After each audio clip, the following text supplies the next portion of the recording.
Welcome to the NRN's 6th episode in a series of video blogs from farmers participating in EIP AGRI projects throughout Ireland. This video blog features a farmer who is participating in the Farming Rathcroghan project, along with an introduction to the project from its manager. So Farming Rathcroghan EIP is looking at sustainable farming in archaeological landscapes.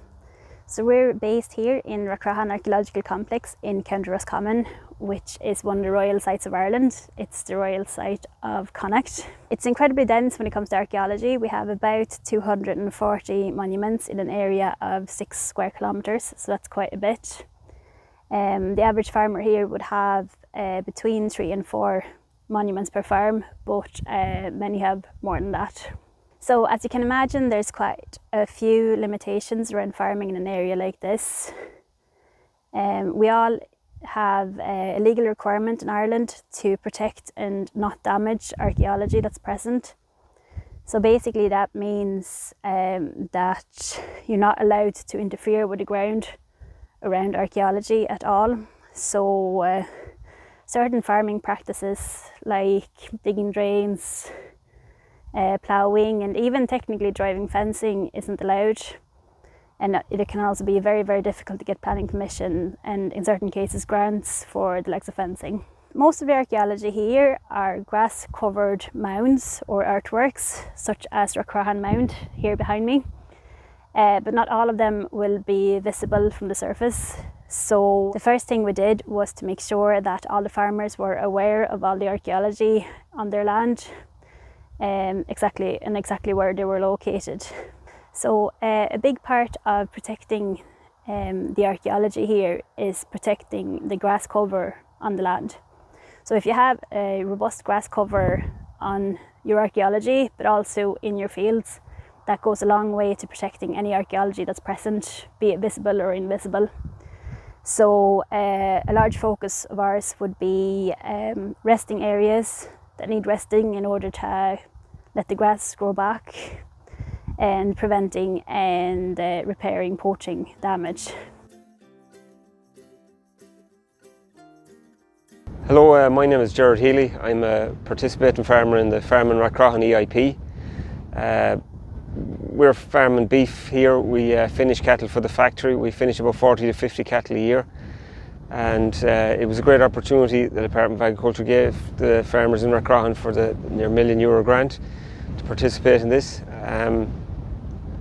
The type of farming we're doing here, I suppose, we're finishing cattle maybe 750 to 800 kilos plus live weight. So I suppose poaching would be one of the problems we'd have on the land. So I suppose the scheme helped, different type of management and that from that point of view, where we feed cattle and that. The EIP, it was, I suppose, the archaeology in the last few years, and in particular, we've a lot of restrictions here for farming because of the archaeology, and I suppose they were seen as probably a negative, but now with the EIP, the archaeology now is a positive, because the people are getting paid now for mining the archaeology and the landscape. It's not just about the physical archaeology that you can see in Rathcroghan.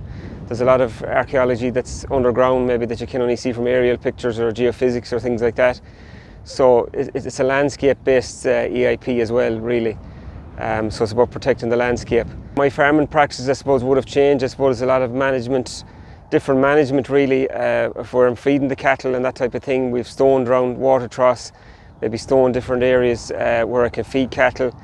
Things like that. I suppose as management, it's a challenge from a management point of view. And poaching, obviously, you don't want to poach the land, so you don't be driving your Jeep across. Doing a lot more walking now than I used to, taking the handy way out.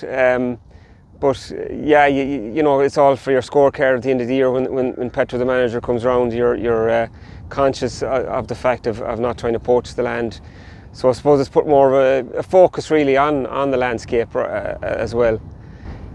Yeah, I suppose another benefit of the EIP is during the farm walk with Petra, the manager, she pointed out national monument that I had on my land that I didn't even know existed. So obviously we've put in resting frames on parts of that now to rest it. to give it a chance to grow back. And it's great for the project as well that we have a field monument advisor and archaeologist in Kate Robb. So if there is any questions in terms of the archaeology or that, you know, we can go back to Petra and she can go back to her and find out the official line, I guess, on what we can and can't do. So it's great to have that literally at the end of a phone, really, that we have that level of expertise. In terms of management as well, I suppose I had to run into the shed there for running cattle, and I was feeding cattle as well, and it was getting badly poached. So again, management, we just changed where we're feeding them, stoned a different area, and like that area is growing back. You couldn't believe it's the same place that it was. The EIP has been a huge positive for the area. You know, it's farming. I suppose we're in a very strange place in terms of energy prices, fertilizer prices. You know, that drives everything up. So I suppose it's great to have that extra little bit of an income and protect the archaeology at the same time. So I think it's a win-win for the farmer and for the archaeological sites that it is in Rathcroghan.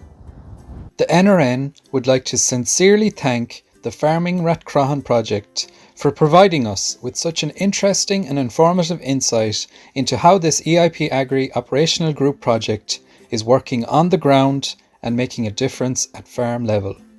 Information on all of Ireland's EIP AGRI projects can be found on the NRN website.